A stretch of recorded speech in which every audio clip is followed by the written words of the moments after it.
എല്ലാവർക്കും കൃപാസ് ഹോം ടിപ്സിലേക്ക് സ്വാഗതം. ഇന്ന് ഞാൻ ഒരു ബീഫ് കൊണ്ട് ഒരു ചാപ്സ് ഉണ്ടാക്കാമെന്ന് വിചാരിക്കുന്നു. അപ്പം അത് എങ്ങനെയാണെന്ന് നിങ്ങളെ എല്ലാവരെയും കാണിച്ചു തരാമെന്ന് വിചാരിക്കുന്നു. നമുക്ക് ക്രിസ്മസ് ഒക്കെ വരുവാണല്ലോ, അപ്പം അതിനു വേണ്ടി എല്ലാവർക്കും ഒരു തയ്യാറെടുപ്പിന് വേണ്ടി ഇങ്ങനെയുള്ള ഡിഷുകളൊക്കെ നമുക്ക് റെഡിയാക്കാം. അപ്പം happy Christmas and happy new year. അപ്പം നമുക്ക് ഇതെങ്ങനെ ഉണ്ടാക്കാമെന്ന് നോക്കിയാലോ. ബീഫ് കൊണ്ടൊരു ചാപ്സ് ഉണ്ടാക്കാമെന്നാണ് വിചാരിക്കുന്നത്. അപ്പം ഇത് ഫ്രീസറിലൊന്ന് പതുക്കെ വെച്ചതാണ്, നമുക്ക് കട്ട് ചെയ്യാനുള്ള എളുപ്പത്തിന്. അപ്പം ഇതെങ്ങനെ കട്ട് ചെയ്യണമെന്ന് കാണിച്ചു തരാം. ഫ്രീസറിൽ വെച്ചിട്ട് കട്ട് ചെയ്യുമ്പം നമുക്ക് ഒരേ കനത്തിലും നമ്മുടെ ഇഷ്ടമുള്ള ഷേപ്പിലും കിട്ടാൻ സഹായിക്കും. ഇതുപോലെയുള്ള പീസുകളാണ് നമുക്ക് വേണ്ടത്. 3/4 കിലോ ഇറച്ചിയാണുള്ളത്. ഇതേ മുഴുപ്പിൽ നമ്മൾ പീസുകളാക്കിയിട്ടുണ്ട്. ഇനി നന്നായി ചോരമയൊക്കെ കളഞ്ഞ് നന്നായി കഴുകി വെള്ളം തോർത്തിയെടുത്തുകൊണ്ട് വരാം. ഇതിന് വേണ്ട മസാലകൾ നമുക്ക് റെഡിയാക്കാം. ഞാൻ കുറച്ച് ഇഞ്ചി എടുത്തിട്ടുണ്ട്, ഒരു 5-8 വെളുത്തുള്ളി എടുത്തിട്ടുണ്ട്. ഇത് പച്ചമുളക് എരിവ് കുറവായതുകൊണ്ട് ഒരു 6 പച്ചമുളക് എടുത്തിട്ടുണ്ട്. ഇതൊന്ന് ചോപ്പ് ചെയ്തിട്ട് ബാക്കി ചെയ്യാം. അപ്പോൾ ഇതിന് വേണ്ട പൊടികൾ ചേർക്കാം. കുരുമുളക് പൊടി 1 ടീസ്പൂൺ, പെരിഞ്ജീരകം പൊടിച്ചത് 1 ടീസ്പൂൺ, സാദാ ജീരകം പൊടിച്ചത് 1/2 ടീസ്പൂൺ, ചിക്കൻ മസാല 1 ടീസ്പൂൺ. ഇതിന് പ്രധാനപ്പെട്ട ഒരൈറ്റാണ് കടുക്. കടുക് 1.5 ടീസ്പൂൺ കടുക്. വിനാഗിരി ചേർത്ത് വേണം അരച്ചെടുക്കാൻ. വിനീഗർ 3 ടീസ്പൂൺ വിനീഗർ ചേർത്തു. വെളിച്ചെണ്ണ. ഇതെല്ലാം കൂടി ഒന്ന് അരച്ച് എടുത്തോണ്ട് വരാം. നമ്മൾ ബീഫ് ക്ലീനാക്കി എടുത്തിട്ടുണ്ട്. ഇനി നമുക്ക് ഇതൊന്ന് പുരട്ടി വെക്കാം. ഓരോന്ന് എടുത്ത് നന്നായി ഇതിൽ മസാല പിടിക്കുന്ന വിധത്തിൽ പുരട്ടി വെക്കുക. നമ്മൾ അരപ്പെല്ലാം പുരട്ടി. ഇനി നമുക്ക് ഇത് ഒന്ന് റാപ്പ് ചെയ്തിട്ട് ഫ്രീസറിൽ കുറച്ച് സമയം, 1/2 മണിക്കൂർ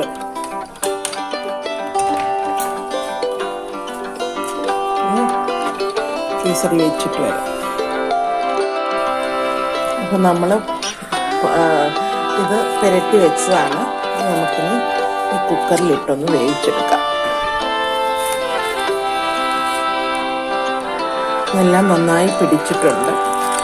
ഇനി ഇത് കുക്കറിലേക്കിട്ട് 1 കപ്പ് വെള്ളം കൂടി ഒഴിച്ചു കൊടുക്കാം. വെള്ളം ഒഴിച്ച് ഇതിലേക്ക് കുറച്ച് കറി ലീഫ് ഇട്ട് കൊടുക്കാം. എന്നിട്ട് ഇത് അടച്ചു വെച്ച് നമുക്കൊരു 15 മിനിറ്റ് വേവിച്ചെടുക്കാം. ഇതിലും കൂടി ഇട്ട് വേവിക്കാം. അപ്പം ഞാനിനി വേറൊരു പാൻ അടുപ്പ് വയ്ക്കാം. ചൂടായി.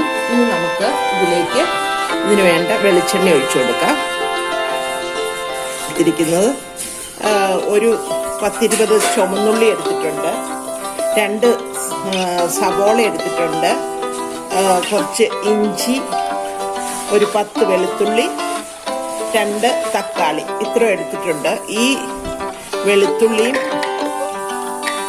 ഇഞ്ചിയും ചുമന്നുള്ളിയും നമുക്ക് ചോപ്പ് ചെയ്തുകൊണ്ട് വരാം.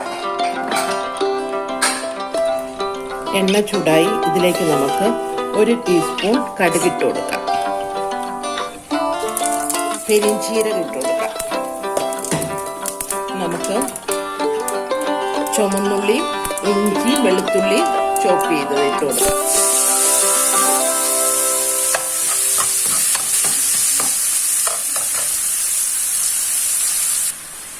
ഈ 2 സവോള അരിഞ്ഞു വെച്ചത് ഇട്ട് കൊടുക്കാം. ഇത് നന്നായി മൂക്കുന്നതാണ് കണക്ക്. അപ്പോൾ ഏതാണ്ട് മൂത്ത് വന്നു.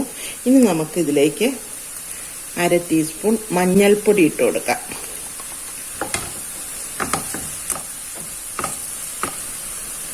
ഒരു 2.5 ടീസ്പൂൺ മല്ലിപ്പൊടി ഇട്ട് കൊടുക്കാം.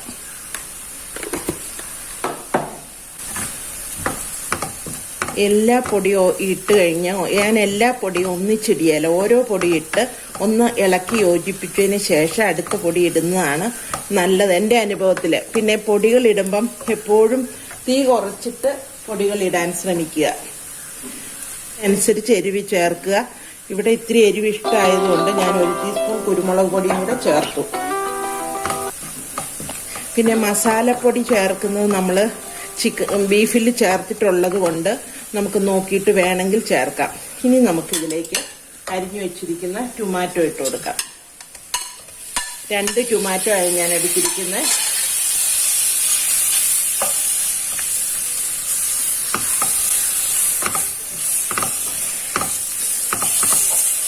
ഉപ്പും കൂടി ചേർത്ത് കൊടുക്കുക. അത് ചേർത്തില്ലായിരുന്നു, നമ്മൾ ബീഫിൽ ചേർത്തിട്ടുണ്ട് എങ്കിലും ഈ മസാലയ്ക്ക് വേണ്ട ഉപ്പും കൂടി ചേർത്ത് കൊടുക്കാം. കളി ഒന്ന് ഉടയാൻ വേണ്ടി ഒരല്പം ചൂടുവെള്ളം വേണേ, ചൂടുവെള്ളം ഒഴിച്ചു കൊടുക്കാം. വെള്ളമില്ലാതെ കോരിയിടാം.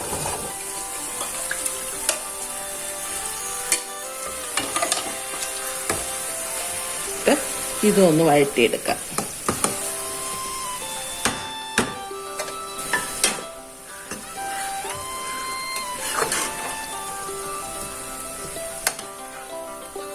അരി വിട്ടുപോയി.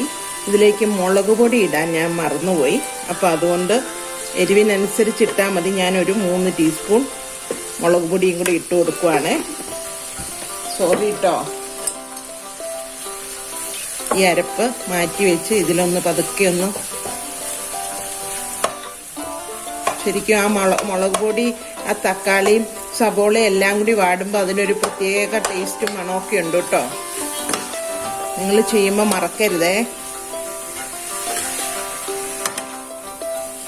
അതുപോലെ വീഡിയോ ഒക്കെ നമ്മൾ കാണുമ്പം നല്ല ശ്രദ്ധിച്ചു കാണണം. എങ്കിലേ നമ്മൾ ഇതുപോലെ എന്തെങ്കിലും വിട്ടുപോയിട്ടുണ്ടെങ്കിൽ ഇടയ്ക്ക് പറയുമ്പോൾ അതെന്താണെന്ന് അറിയാൻ വേണ്ടി നിങ്ങൾ വീഡിയോ ശ്രദ്ധിച്ച് കണ്ടെങ്കിലേ നമ്മൾ ചെയ്യുമ്പം നമ്മുടെ കറിക്ക് ഞങ്ങൾ പറയുന്നത് പോലെ ടേസ്റ്റ് ആകത്തുള്ളൂ. അപ്പോൾ അതുകൊണ്ട് ശ്രദ്ധിച്ചു വേണം. ഇനി നമുക്ക് ഇതൊന്ന് മൂടി വയ്ക്കാം. തീ കുറച്ചിട്ട് വേണം കേട്ടോ. നമുക്കൊന്നും കൂടി നോക്കാം. വെച്ച ഗ്രേവി ഒഴിച്ചു കൊടുക്കാം.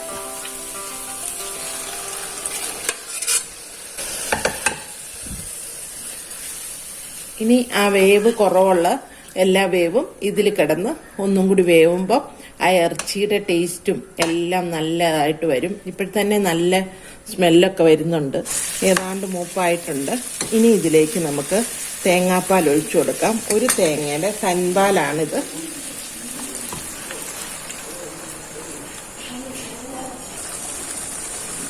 അപ്പം തീ ഓഫ് ചെയ്യാം. ഇനി നമുക്ക് ഇതൊരു സെർവിങ് ഡിഷിലേക്ക് മാറ്റാം. അപ്പം ഈ അരപ്പിലിട്ട് ഇതൊന്ന് വഴറ്റിയെടുക്കാം. നമുക്കൊന്നും കൂടി നോക്കാം. അപ്പം നമ്മുടെ കറിയൊക്കെ റെഡി ആയിട്ടുണ്ട്. ഇനി നമുക്കിത് തീ ഓഫ് ചെയ്യാം. ഇനി നമുക്ക് ഇതൊരു സെർവിങ് ഡിഷിലേക്ക് മാറ്റാം. നിങ്ങൾക്ക് എല്ലാവർക്കും ഇഷ്ടമായെന്ന് വിചാരിക്കുന്നു. അപ്പോൾ ഇത് നിങ്ങൾ ഉണ്ടാക്കി നോക്കി നിങ്ങളുടെ അഭിപ്രായങ്ങളും നിർദ്ദേശങ്ങളും അറിയിക്കാൻ മറന്നു പോകരുത്. അടുത്ത നല്ലൊരു വീഡിയോയുമായി വരുന്നത് വരെ നിങ്ങളെല്ലാവരും കാത്തിരിക്കുമെന്ന് പ്രതീക്ഷിക്കുന്നു.